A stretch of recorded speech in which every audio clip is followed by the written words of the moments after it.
오늘 은혜 받으실 하나님의 말씀은 마태복음 5장 1절에서 5절 말씀입니다.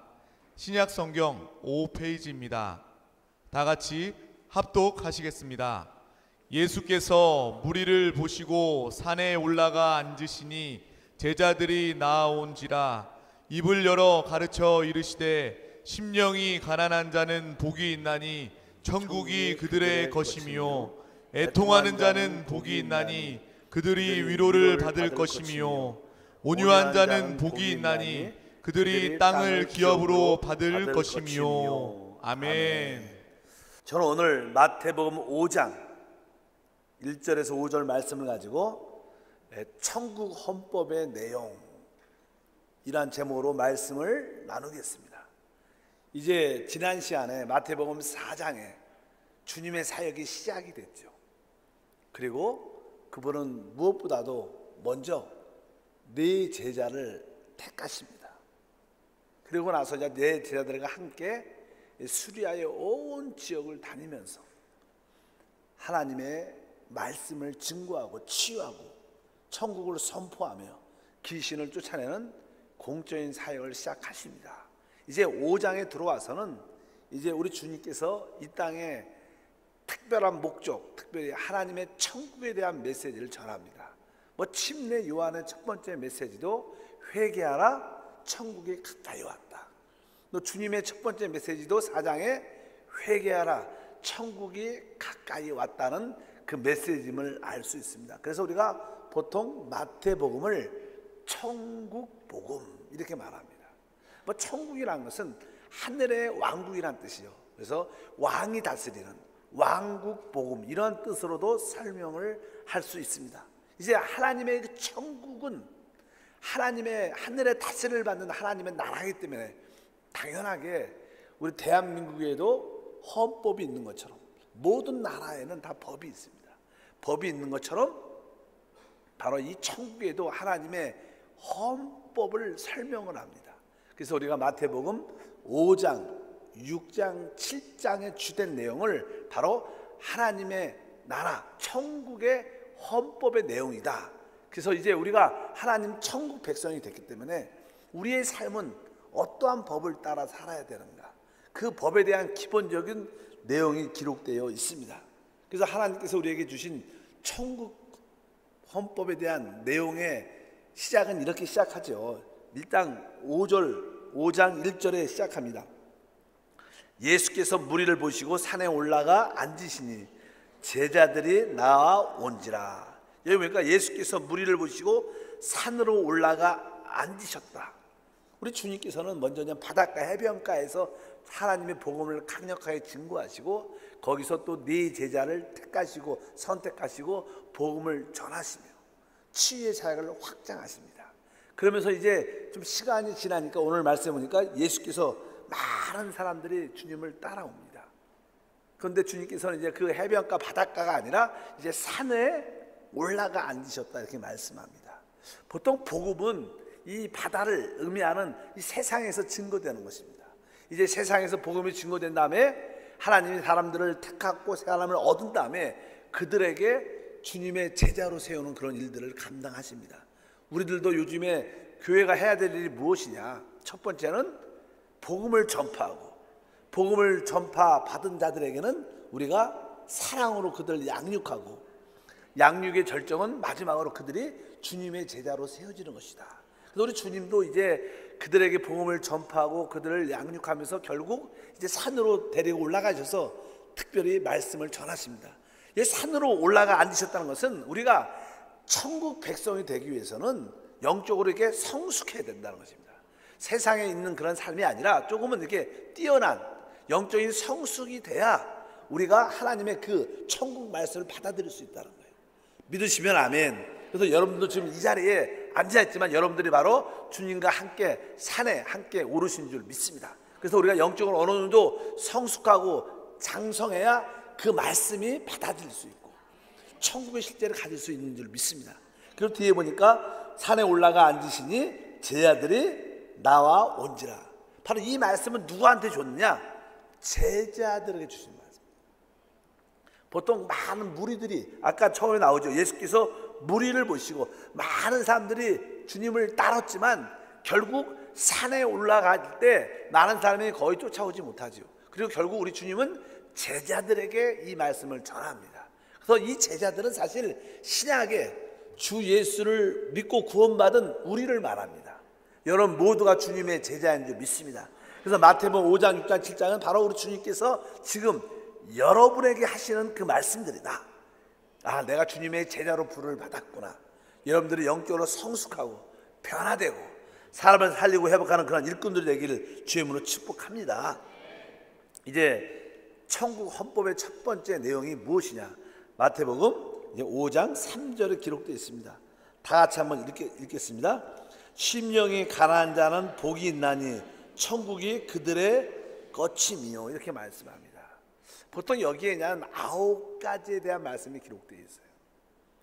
주님이 제자들에게 이런 말씀을 주시는데 실제로 이 시대의 주님의 제자는 아까 말씀드린 것처럼 이기는 사람을 말합니다. 사실 주님의 신약에서 제자들은 이기는 사람을 말하기 때문에 여러분들이 신앙적으로 죄와 세상과 우리 육신, 특별히 사단을 이기는 자들이 돼야 이런 말씀에 참된 실제를 가질 수 있다는 것을 분명히 아셔야 됩니다. 여기에 보면 이제 심령이 가난한 자는 복이 있다. 첫 번째 이렇게 표현하고 천국이 그들의 거침이다, 이렇게 말씀을 합니다. 여기에 보면 천국에 대한 말하죠. 어떤 사람이 천국을 가질 것인가, 어떤 자들이 천국을 누릴 것인가, 여기 설명을 합니다. 첫 번째 심령이 가난하다. 여기에 대한 단어가 영이죠. 영, 우리가 말하는 거듭난 영. 우리 영 안에 가난함을 가진 자들이 복이 있다. 이 복이 있다는 뜻은요, 원래 이제는 언어로 보면 행복하다는 그런 단어의 뜻이 많아요. 그래서 어떤 성경을 번역은 심령이 가난한 자는 행복하나니 이렇게 써있어요. 행복하다. 근데 사실 우리가 말하는, 여기서 말하는 복, 행복이라는 단어는 그렇게 가벼운 단어가 아니에요. 거기에는 무게가 있고 진중한 단어입니다. 우리 조그만 아이들 이렇게 부모님이 선물해 주면 아, 난 너무나 행복해요, 이렇게 말하는 그런 가벼운 행동의 단어가 아니라 여기에는 무게가 있고 깊이가 있는 말씀을 깨닫기를 축복합니다. 그러면서 심령이 바로 우리 영 안에 가난한 뜻은 무슨 뜻일까요? 그것은 비어졌다는 거예요.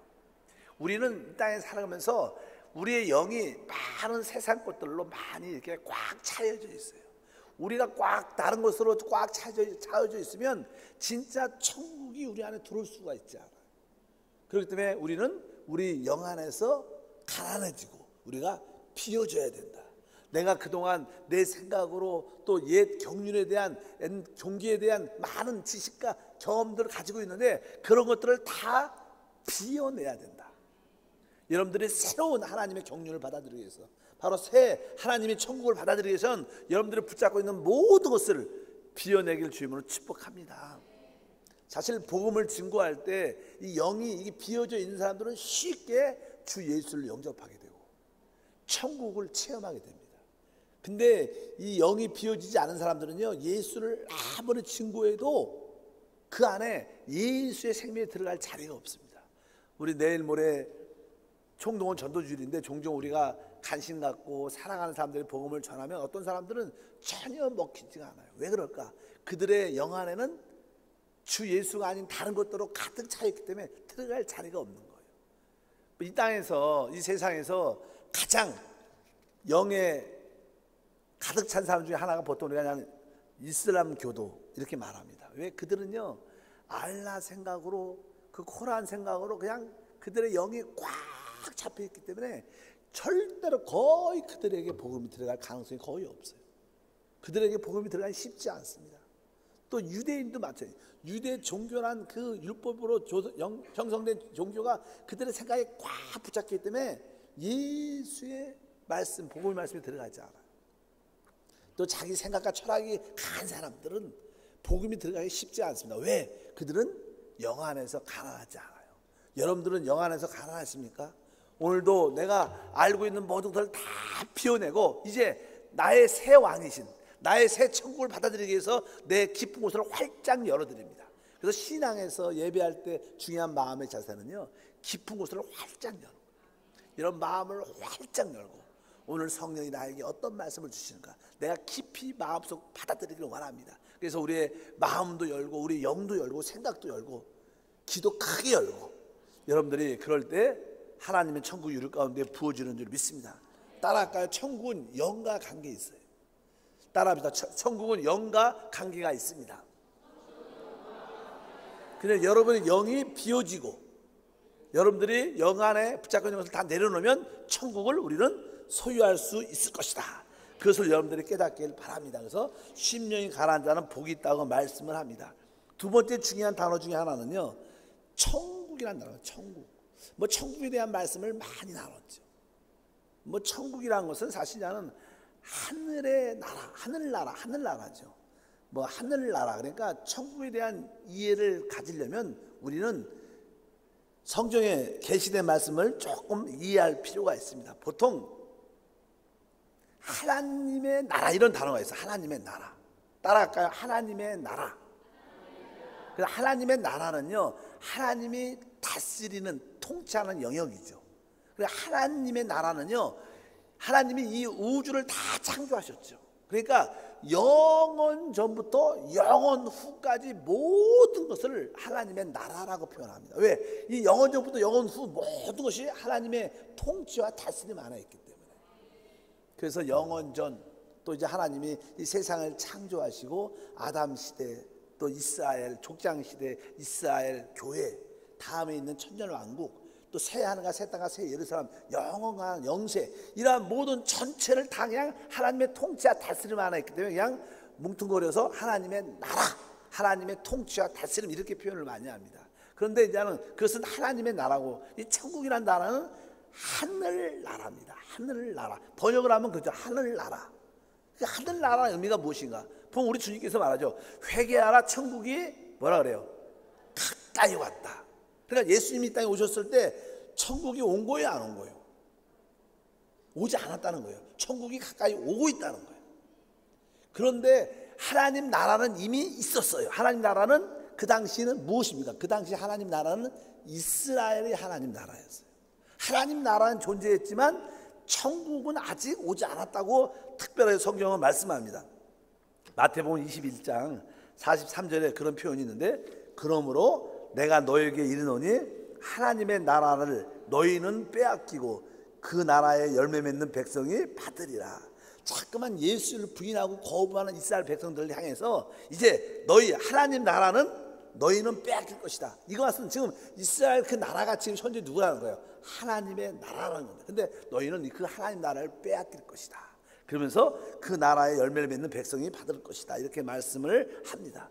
그리고 나서 주님은 회개하라 천국에 가까이 왔다. 아직 오지 않았다는 거예요.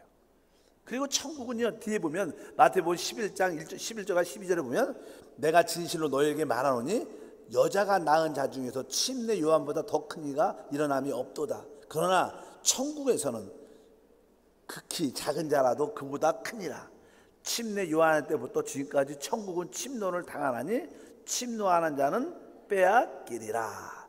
이 말씀을 통해서 쉽게 말하면요, 천국이란 것은 하나님 나라의 전체에 대한 기간 중에서 어떤 제한된 어떤 기간을 의미합니다. 그래서 더 간단하게 말하면 주님께서 이 땅에 오셔서 십자가에서 죽고 부활하시고 이제 성령을 믿는 자들에게 부어줌으로 말미암아 하나님의 교회가 시작됩니다. 그래서 우리 교회는 보통 우리가 뭐래요? 하나님의 나라다라고 표현합니다.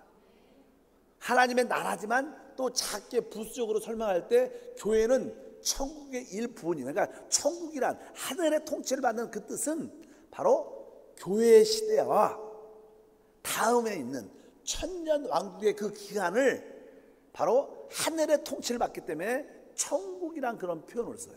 그래서 천국이란 단어는 어떤 제한된 어떤 기간을 말합니다. 그러니까 교회 시대와 다음 천년 동안에 이 땅에 하나님 왕국이 세워질 때 그 기간을 보통 우리가 천국이라 이렇게 표현을 합니다.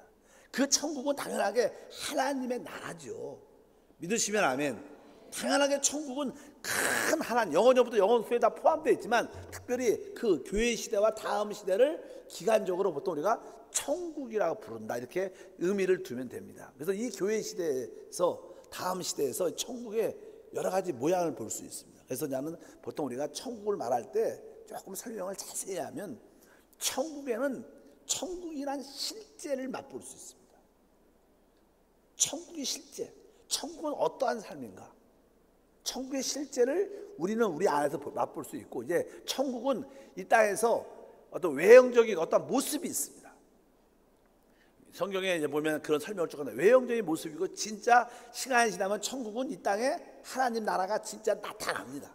하나님의 통치가 천동안 이루어지기 때문에 천국의 실제와 또 어떤 외형적인 모습과 또 천국의 실제의 나타남이 있습니다. 그래서 보통 오늘 마태복음 5장, 6장, 7장은 천국의 실제의 모습이 어떤가? 여러분, 천국 가면 하늘나라 가면 어떠한 느낌일까? 오늘 오늘 말씀 있는 것처럼 우리가 심령이 가난해지면요, 누가 와요? 주님이 우리 안에 들어오셔요.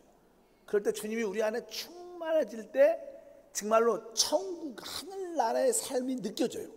우리가 꼭 천국 가야지 하늘나라에, 여러분도 하나님으로 성령으로 충만하고 믿음으로 충만하고 말씀으로 충만하고 은혜로 충만하면 야, 됐다, 참 좋다, 이런 마음이 종종 들 때가 있어요. 천국 안 가도 여기야 천국이야, 내 마음이 천국이야. 그래서 천국은요, 우리 마음에서 체험될 수 있는 거예요. 믿으시면 천국은 꼭 죽어서만 체험되는 게 아닙니다. 천국은 여러분 심령 안에서 체험되는 거예요. 여러분 영 안에서 천국을 가질 수 있어요. 어떨 때 여러분의 영이 가난해지고 그 비워진 곳에 하나 그 예수로 충만하게 채워지면 우리 안에 의로움도 생기고 기쁨도 생기고 평안도 생기고, 바로 천국에, 그래서 많은 사람들이 교회에 오는 이유가 그 안에 기쁨과 자유함을 누리기 때문에 바로 그것이 천국의 맛인 줄 믿습니다. 그래서 천국에 대해서는 실제로 우리가 마태복음 5장, 6장, 7장에 있는 말씀을 잘 보면 이런 사람을 살 때 천국을 느끼게 된다는 거예요. 그리고 이제 두 번째는 천국 안에는요, 마태복음 13장에 보면 그런 얘기가 쭉 나와요.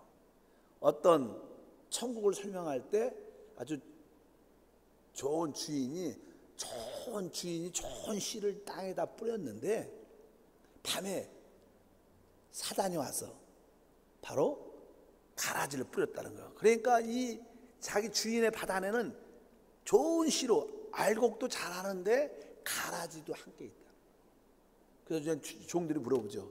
저 가라지도 함께 자라는데 가라지를 뽑아버릴까요? 그러니까 아이, 가만 놔둬라. 이제 마지막 추수할 때, 그때 진짜 알곡과 가라지를 구별해서 그때 가라지를 뽑아서, 그때, 왜냐하면 그 전에 이렇게 뽑으면요, 알다시피 우리가 종종 이렇게 농사를 짓다 보면 벼가 있고요, 피가 있어. 피 맞죠? 피가 있는데 이게 열매를 맺을 때까지 그 줄기나 모습이 전혀 벼하고 똑같아요. 구분이 안 가. 근데 그냥 마지막에 벼는 열매를 맺고 이 가라지는 열매를 맺지 않아요. 그래서 이제 나중에 가면 그것이 드러납니다. 그러니까 교회 안에는 조금 말이 좀 그렇지만 참된 신자가 있고요, 거짓 신자가 있다는 거예요. 이분에 여기 계신 분은 다 진짜 신자인지 믿습니다. 그렇다는 거예요. 그러니까 교회 안에 어떤 외형적인 모습 안에는 많은 사람들이 종교 안으로 모이지만, 교회 안에 모이지만 진짜와 가짜가 있다는 거예요. 우리 교회 안에도 종종 이단 요소를 가진 사람들이 있어요. 고의적으로 이단에 간여돼 갖고 언젠간 사람을 내가 포섭해갖고 빼가야겠다, 이 교회를 혼난 그런 가라지들이 많아요. 그러니까 일단은 교회 안에는 그런 외형적인 모습에는 진짜와 가짜가 있습니다. 그게 외형이에요. 이게 천국의 어떤 그런 모습들입니다. 그러나 결국 주님은 다시 이 땅에 오실 때 이 땅에 완전한 그분의 나라를 세우실 것이다. 그래서 성경에 보면 천국이란 단어가 마태복음 13장에 자세하게 기록이 되어 있어요. 언젠가 보겠지만 우리 한번 마태복음 13장에 보면요, 이렇게 일단은 어떤 설명을 쭉 하냐면, 첫 번째 주님께서 이제는 씨 뿌리는 비유를 말씀하십니다. 어떤 씨 뿌린 자가 씨를 이렇게 뿌린다. 근데 알다시피 처음에는 길가에도 뿌려지고 어떻게 돌밭에서도 뿌려지고 또 이렇게 여러 가지 풀이 나고 어떤 그런 데도 뿌려지고 또 좋은 땅에도 뿌려진다. 그러면서 그 씨 뿌리는 비유를 설명을 쭉 한답니다. 그리고 나서 뒤에부터 이제는 천국을 설명을 해요. 천국을. 그래서 우리 마태복음 13장 24절에 이제 이렇게 말했습니다. 24절 읽으면 예수께서 그들 앞에 또 비유를 들어 이르되 천국은 좋은 씨를 제밭에 뿌린 사람 같으니, 이렇게 하면서 어떤 단어가 나와요? 천국에 대한 설명이 기록돼요. 천국은 알다시피요, 우리 교회 시대를 설명하고 있어요. 교회 시대를. 그래서 좋은 씨를 뿌렸는데 아까 말씀드렸죠, 원수가 와서 가라지를 뿌렸다는 거예요. 그래서 같이 자란다는 거예요. 그래서 주인이 지금 뽑지 말고 추수할 때 그때 뽑아서 불 가운데 던져버려요, 태워버리라, 이런 이야기를 쭉 기록된데, 그때 설명이 뭐니까 교회 안에는 진짜 신자도 있고 어떻게 보면 가라지 같은 신자가 있다는, 원수가 뿌린 신자가 있다는 거예요. 그것이 천국의 하나의 모습이다. 그러니까 이 천국은 뭐예요? 교회를 말하, 교회 시대를 천국 시대라고 하나에게 표현하는 줄 믿습니다. 그래서 천국의 시대를 말하고, 뒤에 보면 천국에 대한 또 말씀이 31절에 계속 나옵니다. 또 31절부터 천천히 한번 읽어볼까? 또 비유를 들어 이르시되 천국은 마치 사람이 자기 밭에 갖다 심은 겨자씨와 하나를 같다. 이는 모든 씨보다 작은 것이로되 자란 후에는 풀보다 커서 나무가 되매 공중의 새들이 와서 그 가지에 깃들이느니라, 이렇게 표현합니다. 천국을 또 하나 설명을 하죠. 천국은 마치 자기 밭에 심은 겨자씨는 아주 작은 식물이죠, 식물. 겨자씨를 이렇게 심었는데 이 씨가 점점점 자란다는 거예요. 그런데 보니까 자란 후에는 풀보다 커져서 나무가 됐다는 거예요. 근데 이제 보통 나는 일반적으로 성경을 해석하는 사람들은 이게 겨자씨는 풀 아니에요? 근데 이 풀이라는 것은 1년생이죠. 근데 나무는 다년생이죠. 근데 풀이 이제 어떤 본성이 변해갖고 나무가 됐다고 표현하는데, 그것을 아주 긍정적으로 생각해서 그냥 교회가 점점 크게 확장이 된다, 점점 부흥된다. 그래서 아주 좋은 뜻으로 생각을 또 많이 합니다. 근데 또 이렇게 부정적으로 생각하는 사람들은 뒤에 보니까 그냥 공중의 새들이 와서 그 가지에 깃든다. 보통 이게 우리 알다시피 씨 뿌린 비유에서 그냥 주님께서 씨를 뿌렸는데, 길가에 뿌렸는데 새들이 와서 먹어버렸다, 이런 표현해요. 그러니까 이게 새들이 와서 먹었다는 것은 하나님의 말씀이 던져질 때 마귀가 그 말씀을 뺏어간다는 거예요. 그러니까 새들이란 말은 좋은 단어가 아니에요, 성경적으로 여기 나올 때. 그러니까 바로 교회에 참된 본질이 있습니다. 이거는 교회의 사역의 내용이 무엇입니까? 교회는 복음을 전해야 돼요. 사람을 양육해야 됩니다. 그리고 그들을 주님의 제자로 삼아야 돼요. 근데 교회가 이 참된 본질을 해야 되는데, 교회가 자꾸만 학교를 세우고 대학교를 세우고 예를 들어서 다른 일, 구제를 하고 자꾸만 참된 복음의 일보다 다른 데 관심이 많아지면서 수익성을 위해서 이 교회가 일을 하고, 그런 모습을 많이 갖는 교회도 이 시대에 많아요. 근데 그게 참된 교회인가? 이런 의문을 제시하는 뜻을 의미합니다. 교회는 순수한 복음을 위해서 일해야지 교회예요. 믿으시면 아멘. 그러나 사회 구제, 사회 활동, 또 사회 정부와 정치에 관련된 일을 데모하고 이슈하고 이런 것들이 참된 복음이 아니라는 거예요. 변질됐다는 거예요. 이런 뜻으로 교회 안에 이런 변해가는 모습이 있다, 이런 뜻으로 교회 생활을, 바로 천국을 설명을 쭉 합니다. 그리고 나서 또 33절에 보면 또 그런 말씀이 있어요. 또 비유로 말씀하시되 천국은 마치 여자가 가루 서말 속에 갖다 넣어 전부를 부풀게 한 누룩 같아, 이렇게 말씀합니다. 교회 역사에게 보면요, 우리가 그냥 교회사를 여러분들이 계시록에서 공부를 하다 보면 그런 내용이 나와요.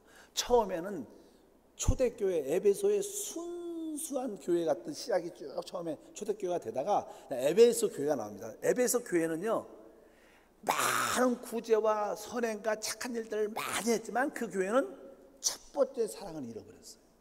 그런 이야기가 기록되어 있습니다.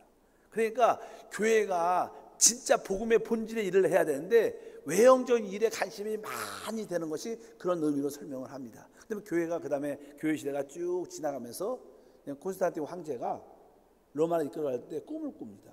자기가 보니까 이 세계를 정복할 때 꿈을 꿨는데 십자가를 앞에 이렇게 쥐고 가는데 승리하는 꿈을 꿉니다. 그래서 기독교가 우리 로마를 부흥시킬 수 있고 정복할 수 있게 하는구나. 그래서 기독교를 국교화시킵니다.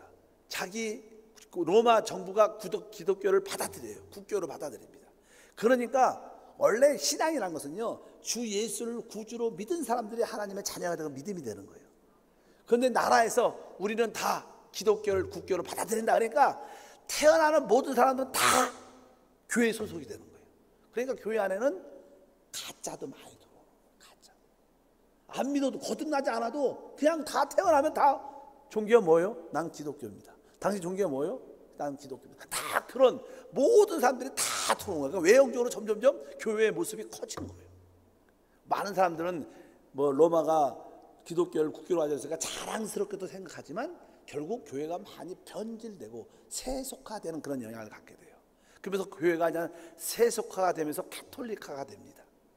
캐톨릭화에서 알지만 캐톨릭은 어떻습니까? 우리가 영적으로 보면 캐톨릭은 마리아의 거짓 그런 사상을 받아들입니다. 그래서 오늘 여기 말씀 있는 게 아까 천국의 예에 대한 얘기가 나오죠.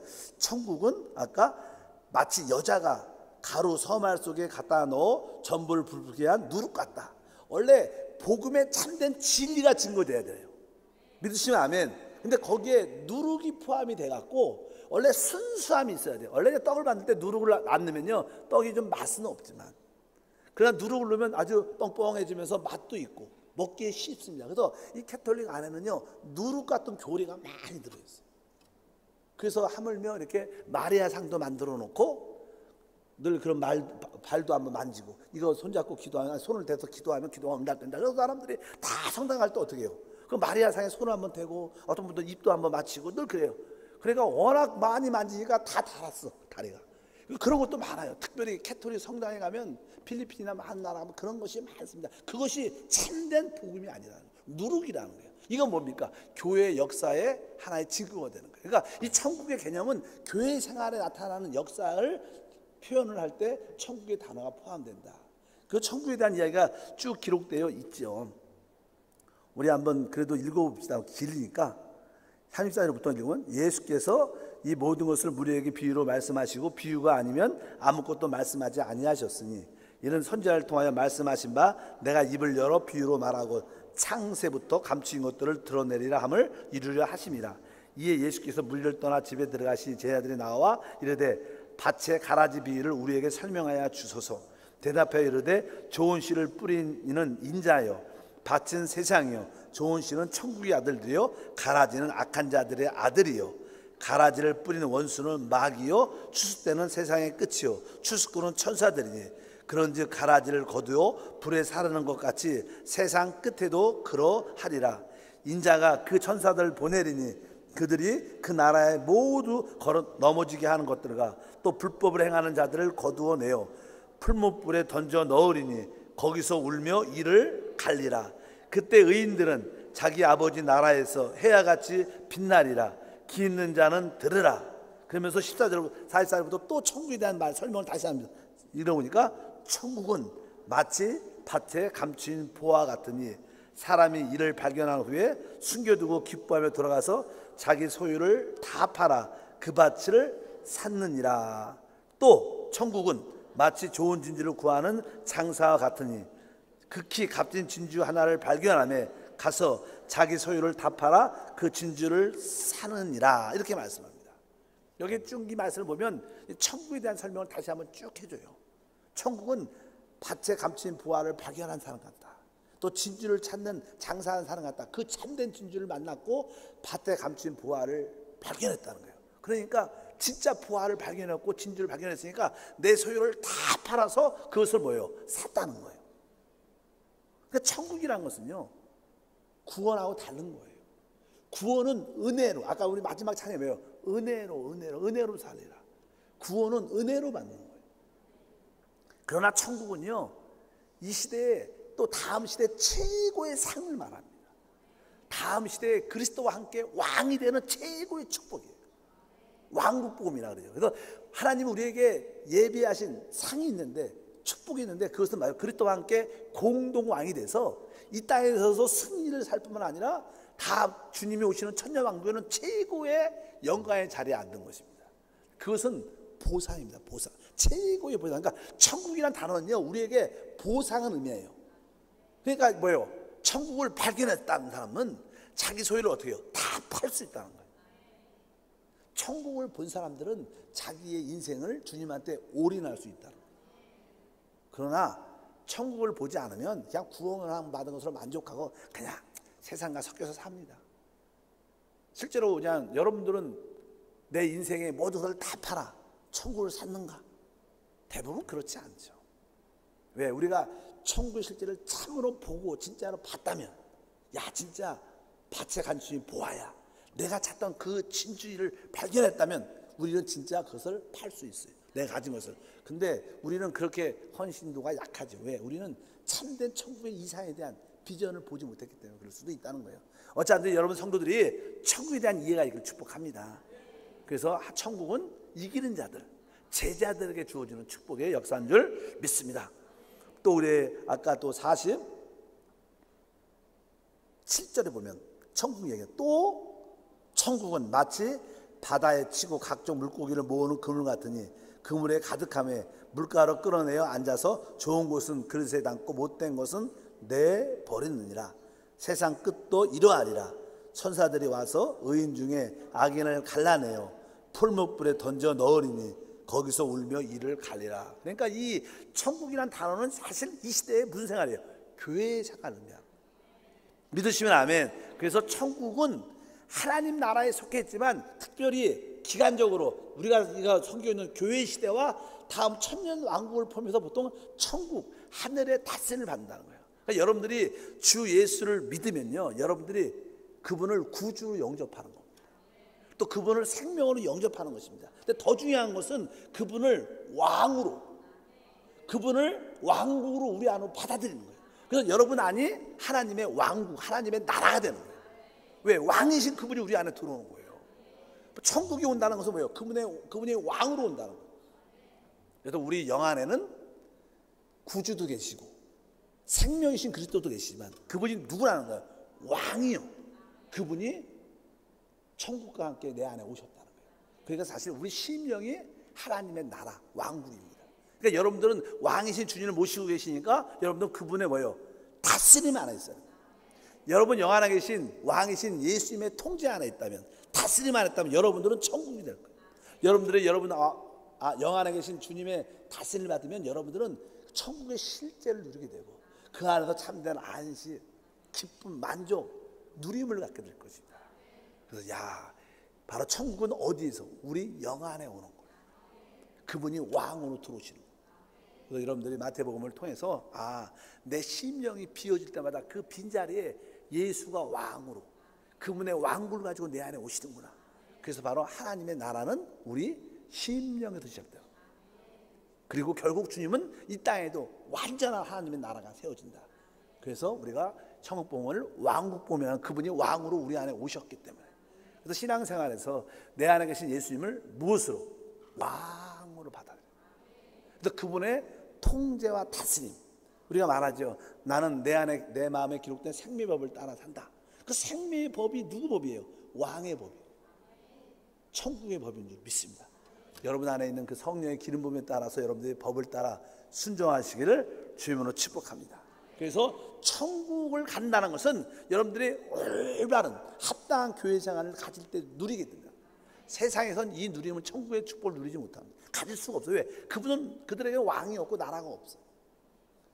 바로 여러분 안에는 심령의 하나님 나라가 세워진 줄 믿습니다. 그래서 여러분들이 올바로 교회 생활을 잘하면 여러분들은 천국을 소유하게 되고 맛보게 되고 누리게 되고, 결국 주님이 다시 오실 때 우리는 하늘에서 그리스도 왕이 돼서 이 땅을 통치하는 최고의 보상을, 영광을 누리게 될 줄 믿습니다. 그래서 천국은 축복이고 천국은 침노해야 얻을 수 있는 거예요. 침노하고 추구하는 자들은 더 많이 갖게 되는 겁니다. 여러분 모두가 그런 은혜와 믿음이 있길 바랍니다. 천국은 여러분 영 안에 어느 때 내 심령이 가난해질 때, 내 심령이 진짜 비어질 때, 비어질 때, 세상 것을 많은 것을 붙잡고 있는데 그런 것들도 다 내려놓고 주 예수로 채워지는 은혜와 축복이 함께할 줄 믿습니다. 원래 5장 3절에 보면요, 심령이 가난한 자는 복이 있나니 천국이 그들의 거침이다. 근데 여기 그들의 거침이, 이것은요 시제가 현재예요. 현재. 천국이 그들이 앞으로 그들의 것이 될 것이다, 이런 미래가 아니에요. 이것은 현재입니다. 그러니까 천국은 지금 내가 가진 거예요. 지금 누릴 수 있는 거예요. 어디에서? 영안에서. 여러분이 영안을 비기만 한다면, 내 기쁜 곳을 열고 그곳에 주님으로 채워진다면 여러분들은 천국의 맛을 누리게 되고, 뭐 천국은 당연하게 치유도 있고 은혜도 있고 축복도 있고 모든 것이 있으니까 여러분들에게 그러한 맛을 체험될 줄 믿습니다. 그래서 천국은 내 영 안에 있구나. 바로 내 영 안에 계신 나의 왕이신 주님이 계시구나. 그래서 찬양 중에서 왕이신 나의 하나님 주를 찬양한다는 그런 찬양도 많이 있잖아요. 근데 그 왕이 하늘에 있는 왕도 의미가 있죠. 진짜 왕은 바로 어디 하늘에 뿐만 아니라 내 심령에 그분이 왕으로 계시다. 왕의 통제가 있길 바랍니다. 왕의 다스림 안에 있기를 바랍니다. 그런 사람들이 진정한 믿음의 사람일 것이다. 천국을 누리길 축복합니다. 두 번째는 5장 4절에 애통하는 자는 복이 있나니 그들이 위로를 받을 것이니 이렇게 말했습니다. 애통하는 자는 복. 야, 어떻게 애통하는데 복이 있어요? 애통하면 슬픈 거죠. 근데 여기서 역설적으로 여러분 영이 비워져서 그 영 안에 하나님의 그 왕국과 왕이 우리 안에 있어요. 그래서 내 안에 왕과 하나님의 천국이 있구나. 그러면서 그런 시야를 갖고 여러분들이 이제 기도를 하고 세상을 바라보면 이 세상은요 진짜 우리 하나님과 그리스도를 반대하는 세상임을 느낍니다. 절대로 이 세상은 우리 주님을 받아들이지 않습니다. 아무리 우리 나라가 좋아도요 결국 이 모든 세상 나라는 주님을 반대하는 그런 모습을 갖고 있습니다. 모든 사람들은요 사단한테 붙잡혀 있고 죄에 붙잡혀 있습니다. 어둠에 붙잡혀 있습니다.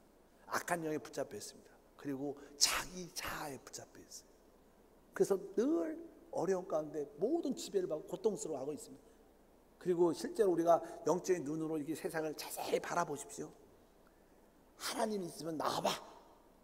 하나님의 영광이 이 세상에 어디 있습니까? 없습니다. 우리는 그게 있다고 믿고 싶어서 그렇지 하나님의 영광은 교회 안에만이 나타나요. 세상에서는 하나님의 영광이 나타나지 않습니다. 여러분 이 세상은 하나님의 영광을 보지 못합니다. 그리고 항상 예수 그리스도는 배척되고 거부당하죠. 우리가 복음을 전할 때 보십시오. 내 앞에 예수 얘기하지 마. 듣기도 없이 않아. 많은 사람들이 다 그리스도를 거부하고 배척하는 것을 알 수 있어요. 성령의 역사는 늘 방해를 받고 있죠. 교회는 점점점 좀 이렇게 부정적인 얘기는 아니고 점점점 이렇게 교회는 약해지고 황폐해지고 어려워져요. 이 시대가 다 그래요. 그리고 항상 우리는 점점점 우리 자아는 점점점 부패하죠. 그것이 우리의 모습들입니다. 세상은 악합니다. 이런 모습이 실제로 우리 영 안에서 볼 수 있다면 우리는 애통할 수밖에 없는 거예요.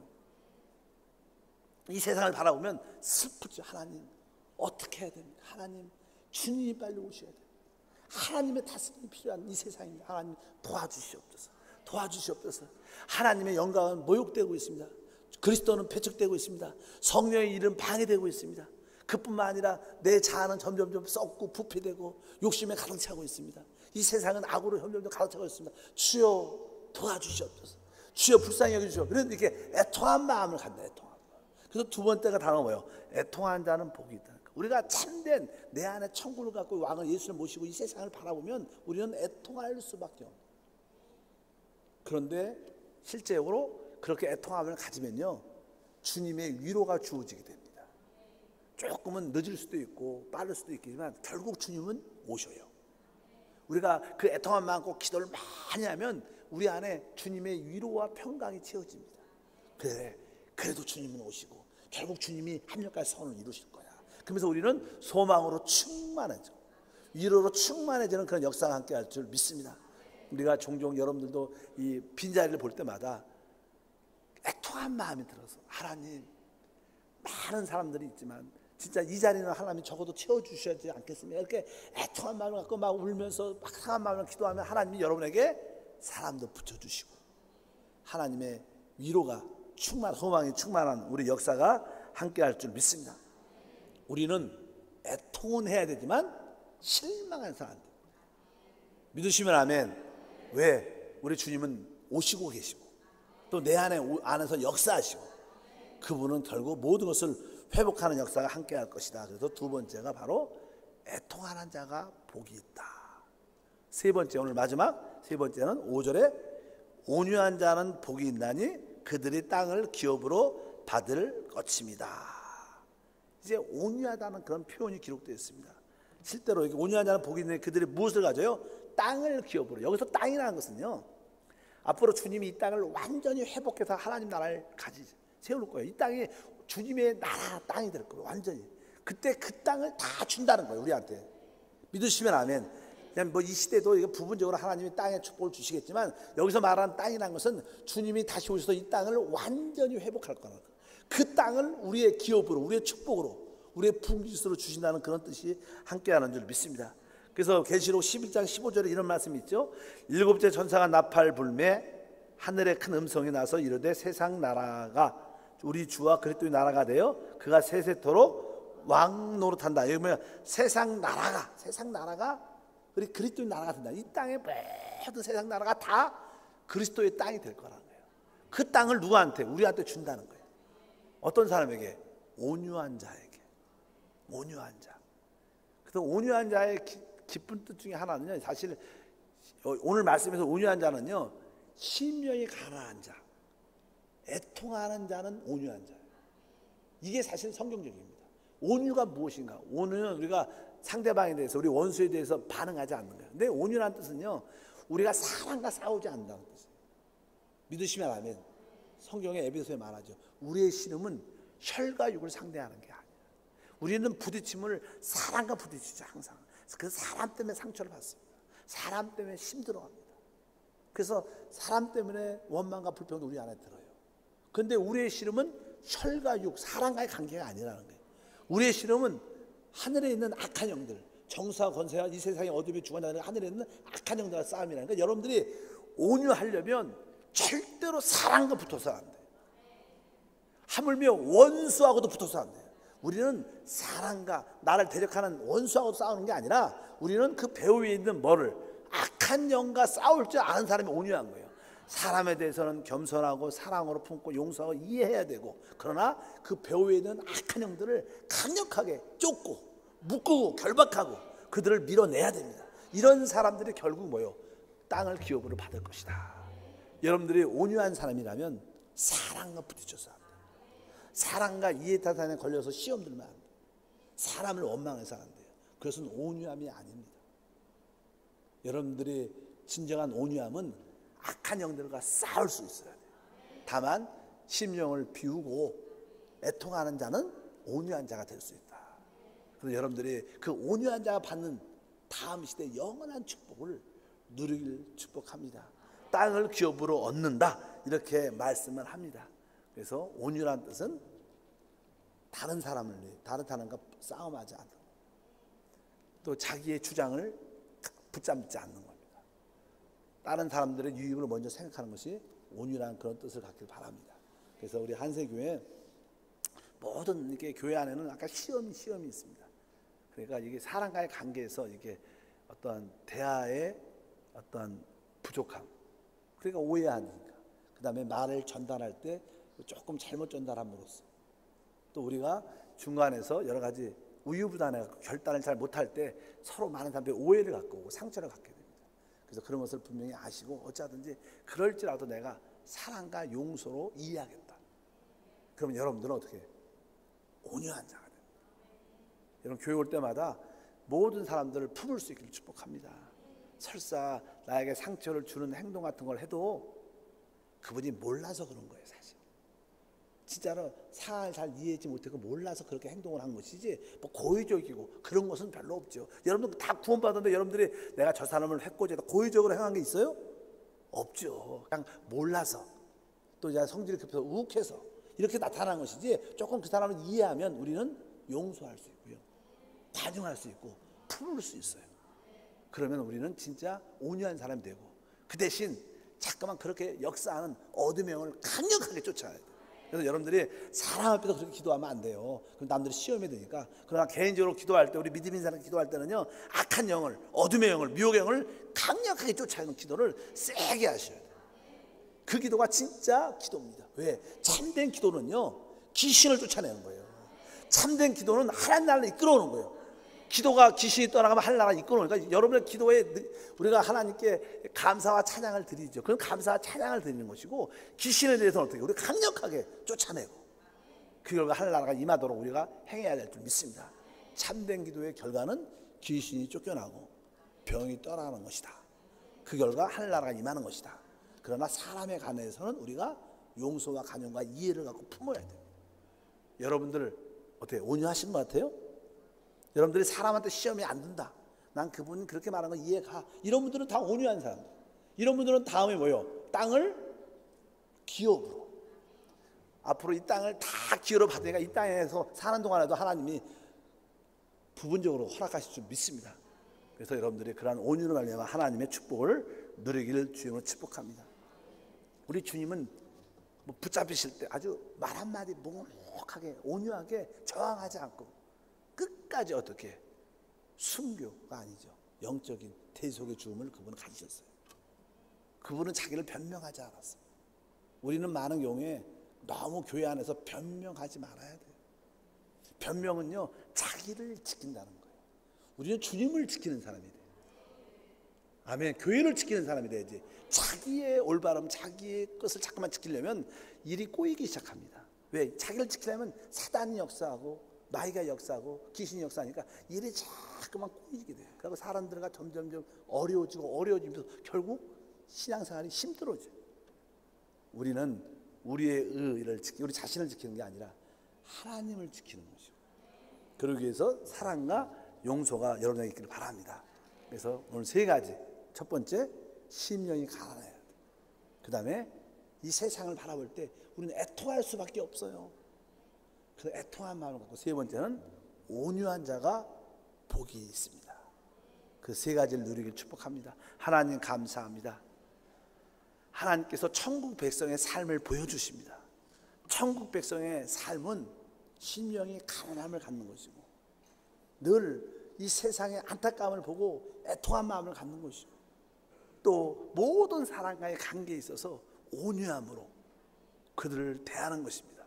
이럴 때 천국을 소유하고 위로를 받고 참된 이 땅을 기업으로 얻는 줄 믿습니다. 성령이 충만한 우리 모두가 되게 하옵소서. 주 예수 이름으로 기도합나이다. 아멘.